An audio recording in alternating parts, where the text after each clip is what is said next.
എന്റെ സുഷമേ, നിന്നോടൊന്ന് സ്വസ്ഥമായിട്ട് സംസാരിക്കാൻ ഞാൻ എന്തൊക്കെ പെടാമ്പാട് പെടണം? എന്നോടൊന്നും മിണ്ടണ്ട. ആ വടക്കേപ്പാട്ട് ലളിത കുടിച്ചു നിൽക്കുമ്പോ ഒളിഞ്ഞു നോക്കിയ ചേട്ടന് നാട്ടുകാരെടുത്തിട്ട് തല്ലില്ലേ?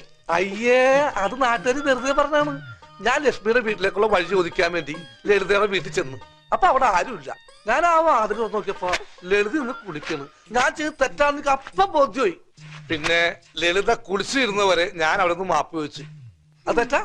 ഇക്കാലത്ത് മാപ്പ് തെറ്റാ? അതൊക്കെ പോട്ടെ. വലിയ പ്രേമാന്ന് പറഞ്ഞിട്ട് ചേട്ടൻ എനിക്കിതുവരെ ഒരു ചുരിദാർ വാങ്ങിച്ചു വന്നിട്ടുണ്ടോ? നിനക്ക് ചുരിദാറാ, ചുരിദേഴാ, ചുരിതെട്ടാ, ചുരിതി പത്താ, എത്ര വേണമെങ്കിലും ഞാൻ വാങ്ങിച്ചു തരും. നിന്നെ എത്ര നാളുടെ ഒരു സിനിമ കുളിക്കണത്? നമുക്കിന്ന് പോവാം. ശരി, പോവാം. ഏത് സിനിമയ്ക്കാ പോണ്ടേ? ഓ, സമ്മതിച്ചല്ലോ. നമുക്ക് സിഐഡി മ്യൂസിക് പോവാ. ചാവാ. ഓ, അത് ഇന്നലെ മുതലാളിയുടെ കൂടെ ഇരുന്ന് CD-യിൽ കണ്ടു. എന്നാ നമുക്ക്